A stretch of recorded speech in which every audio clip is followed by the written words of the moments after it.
Today we're going to be driving the award-winning Versatile Discovery Sport. Let's get in and have a drive.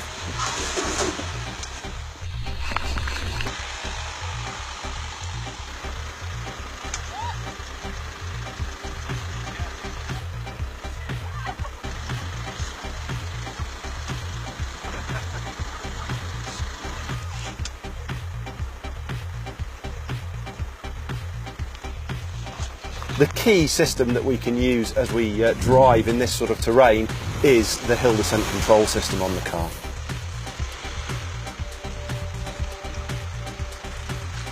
So we're driving in the standard terrain response mode. We have three other modes: grass, gravel and snow, mud and ruts and sand.